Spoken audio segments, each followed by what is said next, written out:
Olá, queridos irmãos, olá, queridas irmãs, que a paz do Divino Mestre Jesus possa reinar em nossos corações, ok? A iluminação, as luzes colocaram muito para ali, para trás da, da árvore, né? Nós tínhamos colocado a mesa mais ali atrás, só que a luz, as luzes, né, que colocaram aqui no nosso estúdio, estava muito difícil da gente enfrentar a iluminação.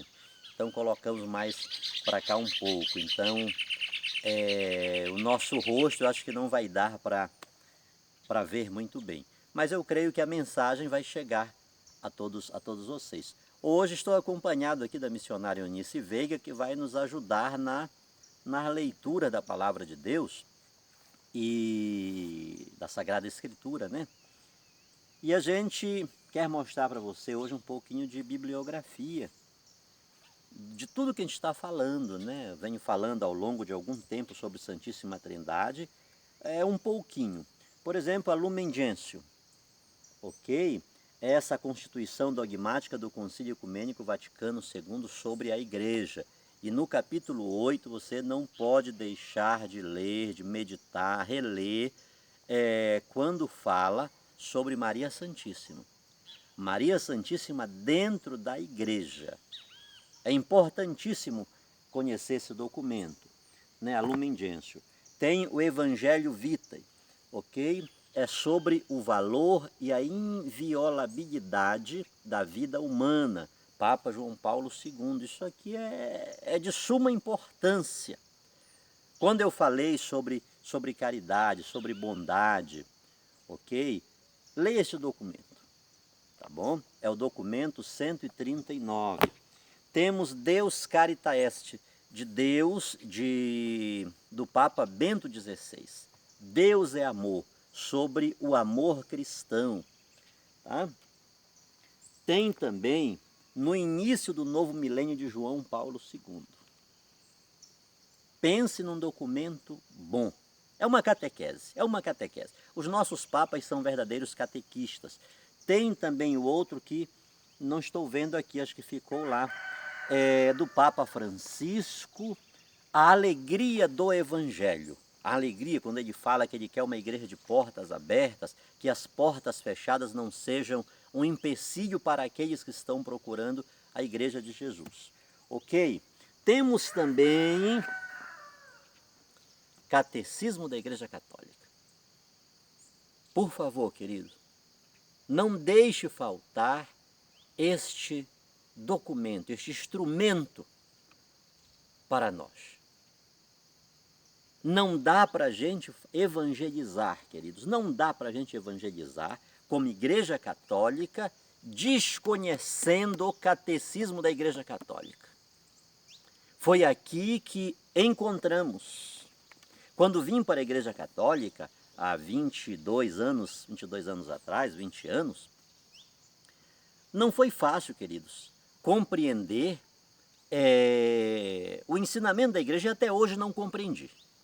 O processo é longo, não dá para a gente, a missionária sempre diz, a igreja é cheia de detalhes, de símbolos. E não existe nada, como ela diz, não existe uma coisinha, não existe uma coisinha dentro da igreja, na simbologia, na liturgia da igreja, que não tenha, que não expresse um grande e enorme e profundo e tremendo e trinitário significado. Que nos leva sempre para Deus. Que nos leva sempre para Deus. Então não existe um símbolo dentro da igreja, da nossa liturgia, que não tenha um profundo e um trinitário significado. Então é indispensável conhecermos o catecismo da Igreja Católica. Nós estávamos vindo de uma igreja protestante, uma história de nascimento. Quantas discussões tivemos em função de coisas que a gente não entendia. Com certeza. Né? Inclusive a questão das imagens. Velas. Né? O batismo de Cristo. Meu Deus, quantas discussões tínhamos. Então o catecismo da Igreja Católica ajudou-nos a jogar por terra aquelas escamas pesadas que nos deixavam cegos para a realidade da doutrina católica. Porque até então o que nós fazíamos era simplesmente combater, condenar, despersonalizar a doutrina católica. Estavam todos no inferno, a igreja católica era a Babilônia, o Papa era a besta do Apocalipse, e os católicos adoravam as imagens, adoravam Maria e por aí ia. Né? O Santo Rosário era uma oração repetitiva. O Santo Rosário, queridos, muitas pessoas, por não saber o que é o terço Santo Rosário, a pessoa não reza mesmo. Acha abusado. E você não tem ideia do ódio que o diabo tem do Rosário. Queridos, a história da nossa salvação começa pelo anjo chegando, ave cheia de graça, Senhor. É oração, é Bíblia, é palavra de Deus. E o anjo, ele não chegou com Maria dizendo o que ele pensava, o que ele não. Ele foi enviado por Deus. Então, se ele foi enviado por Deus, ele levou a Nossa Senhora exatamente a mensagem que Deus lhe tinha acumulado. Então, quando a gente reza a Ave Maria, nós estamos repetindo a palavra de Deus, estamos repetindo a derrota do demônio. Estamos dizendo como foi que aconteceu o início, a história da nossa salvação, queridos irmãos. E vamos rezar agora? E por sinal vamos rezar, né? Ela está doida para rezar porque ela é vó. Já é vó 3 vezes ou 4 vezes. Nós tá entendendo? somos, tá? Eu também? Você me respeita os meus cabelos, viu? Respeita os meus cabelos. Hoje, dia dos avós, né? Tá aí, queridos irmãos. Me mostre na Bíblia os avós de Nossa Senhora. Nossa Senhora. Tem na Bíblia? Onde estão os pais de Maria Santíssima? Mas ela não nasceu do vento, não. Verdade. Ela teve o seu papai e ela teve a sua mamãe. São Joaquim e Santana. Santíssima Trindade, missionário, é isso. Santíssima Trindade é isso. Um Deus em 3 pessoas. Um Deus em 3 pessoas. Eu iniciei dizendo que não existe mais de um ser absoluto. Não existe mais de uma realidade. É um Deus. Os judeus, eles sempre pregaram a unicidade de Deus e a igreja prega que só existe um Deus. Um Deus que revela-se em 3 pessoas. Um Deus que abraça todos. É a unidade que acontece no meio da diversidade. Então, a Santíssima Trindade, eu gosto da doutrina da Santíssima Trindade, porque ela diz que eu tenho que aceitar o Pai, o Filho, o Espírito Santo, eu tenho que aceitar na história da minha fé Maria Santíssima, São José, os pais, a família toda. Não é aceitar um apenas, porque eles foram esses. São Paulo, em Gálatas 4,4, vai dizer, na plenitude dos tempos, Deus enviou o seu Filho, nascido de mulher. Nesta pequena frase, ele está dizendo que Deus não enviou o seu filho num carro de fogo. Foi nascido de mulher. Então, eu preciso conhecer esse nascimento, eu preciso conhecer essa história. Então, nós temos o Sagrado Magistério, nós temos a Sagrada Tradição e temos a Sagrada Escritura que formam o tripé da Divina Revelação. Verdade. Então, Santíssima Trindade, eu não posso. Como eu vou excluir os santos e santas? Eles são pessoas trinitárias. E são porque deram a vida.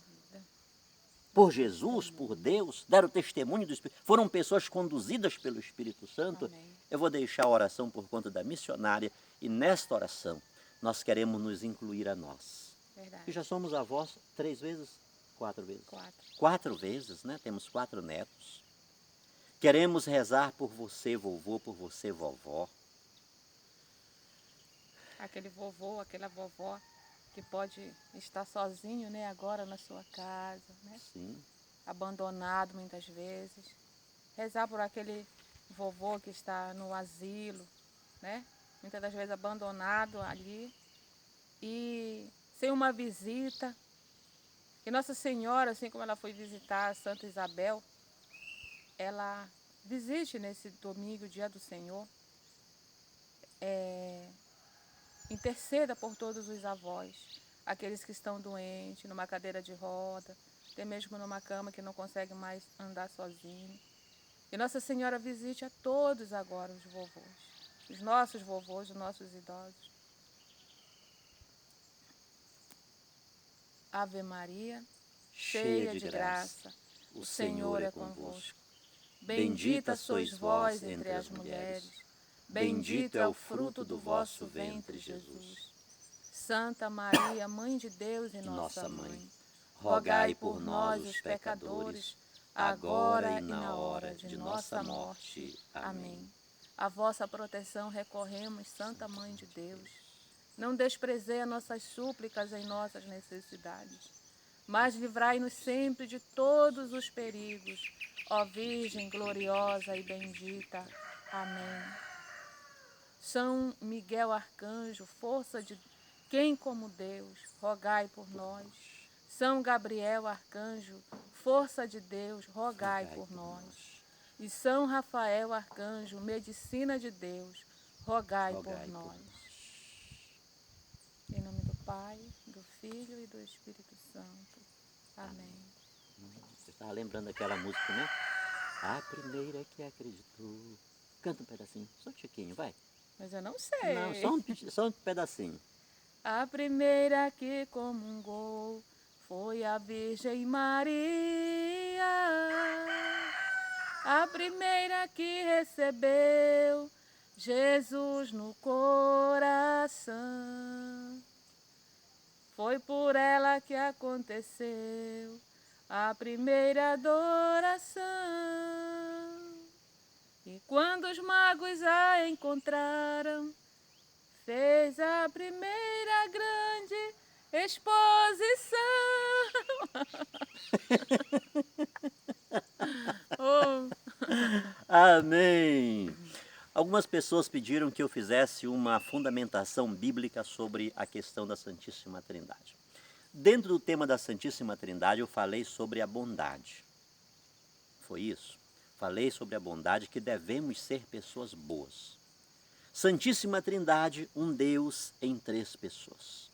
Um Deus que doa-se totalmente, um Deus que entrega-se, um Deus que faz quênosis, um Deus que desaloja-se e vem a nós. Ele vê a opressão do seu povo e desce para libertá-lo, para salvá-lo, para tirá-lo daquela opressão. Eu tinha dito que não pode haver mais de um ser absoluto. É algo arbitrário, é algo ilógico, certo? Não é professar que existe mais de um ser absoluto. Esse ser absoluto é Deus. Então esse Deus é uno e trino. E parece-me que no último vídeo eu falei sobre a unidade. Inclusive falei de São Clemente, ele escrevendo à igreja de Corinto, né? Para que haver brigas, para que haver discórdias? Por causa de uma ou duas pessoas revoltaram-se contra os seus presbíteros, e assim o vosso célebre nome foi jogado por terra. É vergonhoso, é indigno de conduta cristã ouvir-se dizer que a antiga e forte igreja de Corinto esteja em revolta contra os seus pastores, contra os seus presbíteros. Então, esse Deus uno, um Deus, a Igreja Católica nunca pregou mais de um Deus. Na esteira do judaísmo, ela sempre pregou a unicidade de Deus.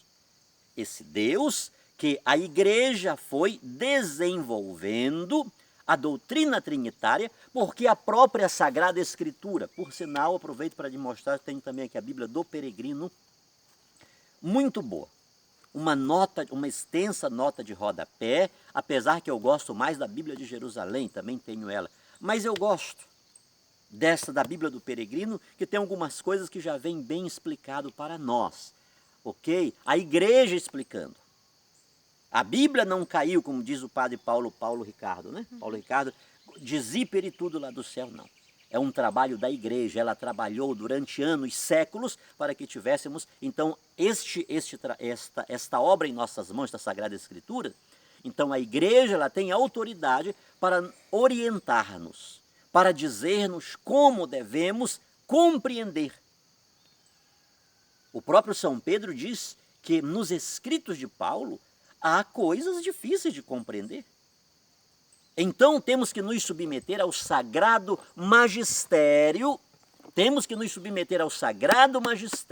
à sagrada tradição, que sabe como nos explicar, na sua raiz, na sua origem, aqueles textos obscuros da palavra de Deus.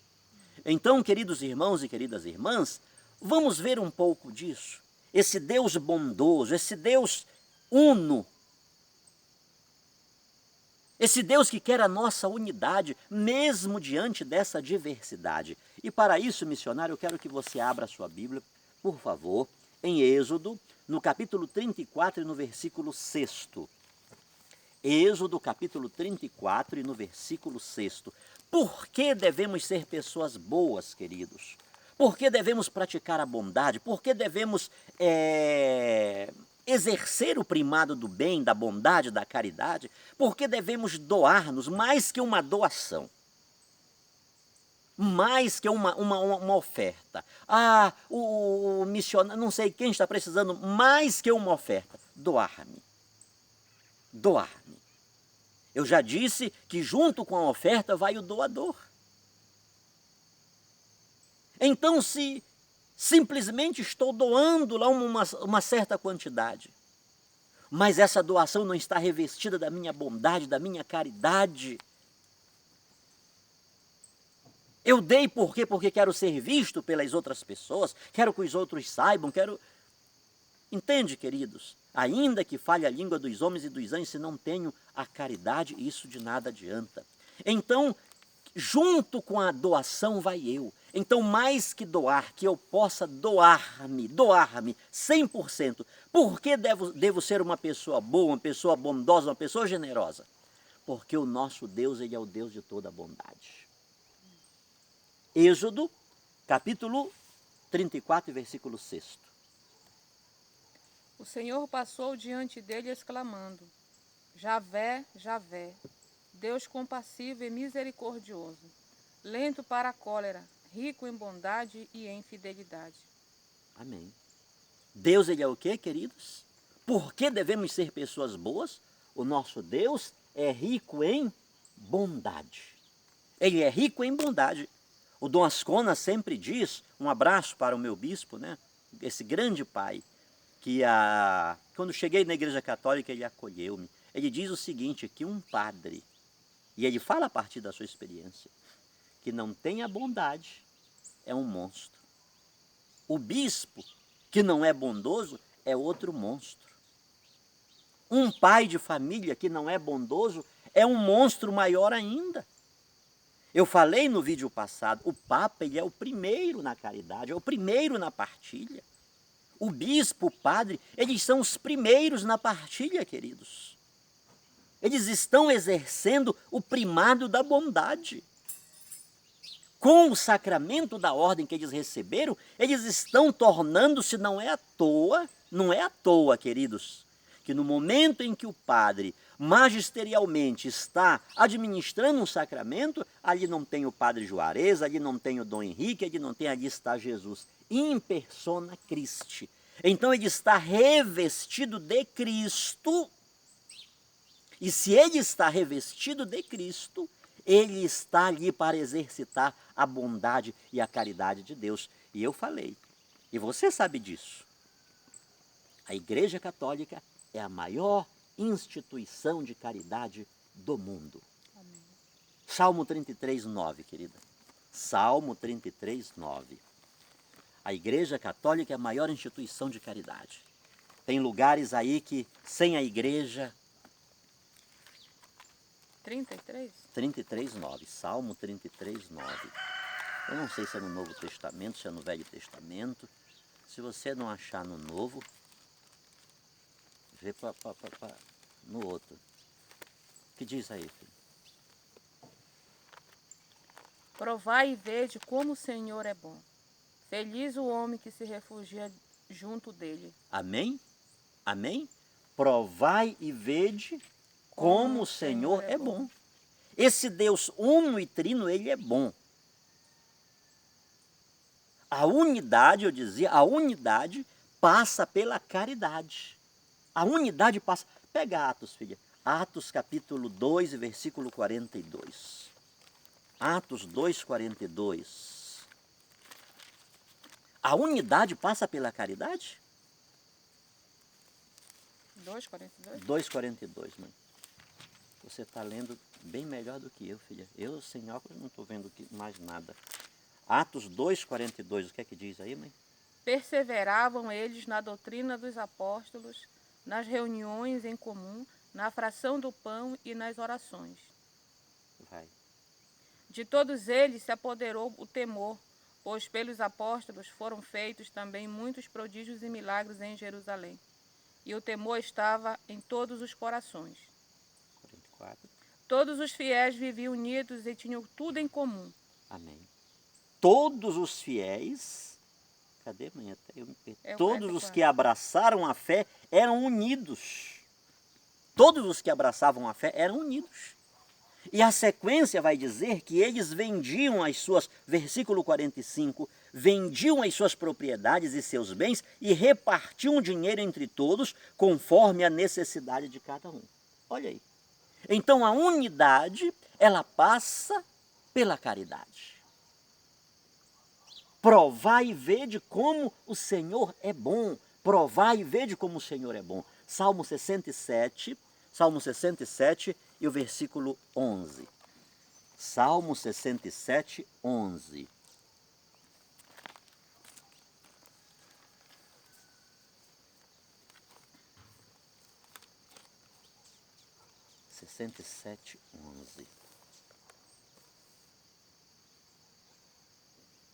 Vosso rebanho fixou habitação numa terra que vossa bondade, ó Deus, lhe havia preparado. Amém? Vossa habitação, Vosso rebanho fixou habitação numa terra que vossa bondade, ó Deus, lhe havia preparado. Querido, o lugar onde estamos é produto da bondade de Deus. Amém. Coisa linda. Deus tirou o povo do Egito para levar para onde? A uma terra que ele havia preparado, uma terra manadora de leite e de mel. É o que Deus está preparando para nós. Inclusive, queridos, o nosso tesouro não é aqui, a nossa riqueza não é aqui. Deus está preparando e já preparou uma Canaã celestial, uma terra prometida para todos nós. Então precisamos ter esta confiança, esta certeza que Deus está preparando um lugar bondoso. A nossa habitação é um lugar de bondade preparada por Deus. Assim como Ele preparou bondosamente a terra para Israel, agora aqui tem um problema, queridos. Quantas vezes Israel foi tirado do seu próprio chão? Daquele lugar que a bondade de Deus preparou. Por quê? Porque não reconhecemos que isto aqui foi Deus quem preparou. É obra da bondade de Deus. E começamos a abusar, a usar e a abusar, e não reconhecemos que é fruto da bondade de Deus. Que é fruto da bondade de Deus. A vida familiar, a gente não reconhece que a esposa, que o marido, que os filhos, que os pais, que os avós são frutos da bondade de Deus. Verdade. Ontem mesmo um amigo da gente, né, mandou um vídeo que morava aqui em Volta Redonda, mudou para o Espírito Santo e depois que ele organizou todas, comprou uma casa lá, depois que ele organizou toda a sua casa, ele gravou um vídeo mostrando e ontem ele mandou para a gente e ele mandou para todos os amigos deles daqui de Volta Redonda, enfim, mostrando a alegria, a bondade de Deus ali, como ele estava amando a casa que ele comprou lá, ele com a sua esposa, e mostrou tudo para a gente, a casa inteira, e falando sempre na bondade de Deus, no amor de Deus, e que ele ia ser muito feliz ali naquela cidade, naquele estado, porque o Senhor estava com ele. A bondade do Senhor o acompanhava, e é verdade. Verdade, com toda certeza. Ou seja, estava atribuindo a Deus, a bondade de Deus, agradecendo a Deus, agradecendo. emocionado. Muito. Emocionado que ele estava dizendo, Deus me deu. Não quero mais sair, não quero mais mudar daqui. Queremos morrer aqui neste lugar. Certo? Esta casa que Deus me deu. Então está se sentindo um homem realizado, um homem agraciado por Deus. Por Deus. Serviço. Salmo 99, filha. Salmo 99, 4 e 5. Salmo 99. 4 e 5, o que é que diz aí, mãe? Então estamos falando sobre a bondade de Deus. Veja bem, unidade, bondade, caridade, trindade. O que diz aí, mãe? 4 e 5. Sim. Entrai cantando sob seus pórticos, vinde aos seus atos com cânticos, glorificai-o e bendizei o seu nome, porque o Senhor é bom, sua misericórdia é eterna e sua fidelidade se estende de geração em geração. Repete esse último versículo, mãe. Porque o Senhor é bom, sua misericórdia é eterna e sua fidelidade se estende de geração em geração. Deixa ele vir para cá, ele vai vir para cá. O Senhor é bom. O Senhor é bom. Tenhamos isto em mente, queridos. O nosso Deus é bom. Ah, vamos agora para o Salmo 118, versículo 68. Salmo 118, versículo 68. Chegou uma visita aqui. E ele pode... 68? 68. Tá? Salmo... O que foi que eu disse para você, mãe? 118. 118, 68. Lê. Vai. 68. Vós que sois bom e benfazejo, ensinai-me as vossas leis. Vós que sois bom e benfazejo, ensinai-me as vossas leis. Vós que sois bom. É o Brutus. Tá? Vós que sois bom e benfazejo, ensinai-me as vossas leis. Queridos, estamos aqui nos Salmos. Estou dizendo para vocês que o povo de Israel cantava a bondade de Deus. As suas liturgias, os seus cânticos litúrgicos, salmos são cânticos. Isso que eu ia falar. Eles cantavam a bondade de Deus. Ensina-me as vossas leis. Ensina-me as vossas leis. Então Deus deve, ou melhor, Ele quer ensinar-nos. Devemos querer o ensinamento da sua bondade. Mas muitas das vezes queremos tudo, menos a bondade de Deus. Já falei, queremos o mundo gravitando em torno de nós.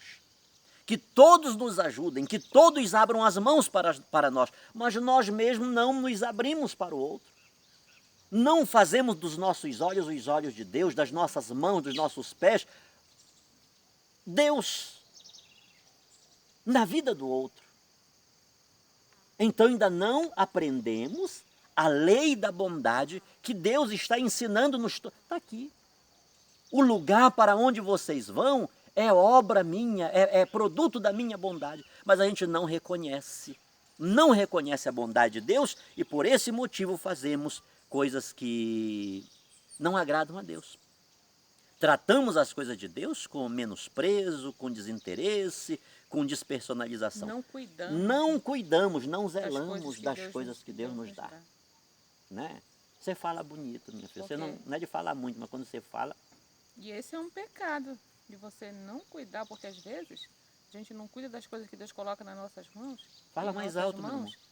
E nós pecamos porque desprezamos aquilo e pensamos que não foi Deus que nos deu. E foi Deus quem nos deu. Então há um pecado nisso, né?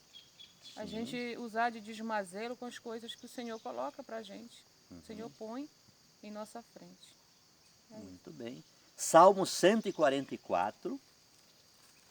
Salmo 144. É isso mesmo. E vamos ver isso depois a partir do Catecismo da Igreja Católica. Que a missionária falou aqui, esse pecado que cometemos, né? Vamos ver isso através da Igreja falando. Salmo 144, versículo 4, depois do 7 ao 9. Cada geração apregou a outra as vossas obras, e proclamam o vosso poder. 7 ao 9.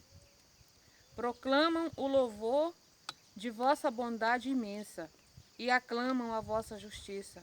O Senhor é clemente e compassivo, longânimo e cheio de bondade. O Senhor é bom para com todos e sua misericórdia se estende a todas as suas obras. Amém? Amém. Está vendo, queridos? O que Israel cantava? A bondade do Senhor. A bondade do Senhor. Inclusive vamos ver depois a bondade de Deus na Eucaristia.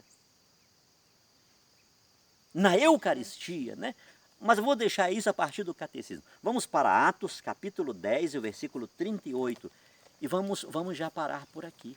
Atos, capítulo 10, versículo 38. Ok? Eu creio que esses textos já nos dão uma ideia, né? Para você ter em mãos aí esses textos sobre a bondade de Deus. 10:38. 10:38. Atos 10:38. Vós sabeis como Deus ungiu a Jesus de Nazaré com o Espírito Santo e com o poder, como ele andou fazendo o bem e curando todos os oprimidos do demônio, porque Deus estava com ele. Olha aí. Como Deus ungiu a Jesus de Nazaré. Ele passou pela terra fazendo o bem, porque Deus estava com ele. Queridos, quando Deus está conosco, não podemos fazer outra coisa senão o bem. Imagina um filho, uma filha de Nossa Senhora, que não pratica, que diz que tem Nossa Senhora, que reza terço, que reza rosário, as ladainhas de Nossa Senhora, e não pratica o bem. É inadmissível. Imagina alguém que ora, que faz adoração ao Santíssimo, é o que São Paulo diz. Ainda que tenha toda a fé ao ponto de transportar montanhas. Ainda que fale a língua dos homens e dos anjos, se não tenho caridade. Nada disso me adianta. E lá em Mateus capítulo 21, nem todo que me diz Senhor, Senhor entrará no reino dos céus, mas o que faz a vontade do Pai que está nos céus. Muitos naquele dia dirão, eu curei, profetizei, expulsei demônios e não sei o que, não sei o que, não sei o que, apartai-vos de mim, malditos. Então, queridos, entre fazer essa estripulia toda por aí, esses malabarismos todos, esses espetáculos, como o demônio disse para Jesus, se és do Filho de Deus, transforma estas pedras em pães. Se és do Filho de Deus, lança-te daqui abaixo. Então, ainda que façamos todas essas estripulias, mas se não temos a caridade, Jesus passou na terra fazendo bem porque Deus era com ele. Quem é ungido por Deus, quem é ungido pelo Espírito Santo, quem anda com Deus, é necessário que pratique o bem,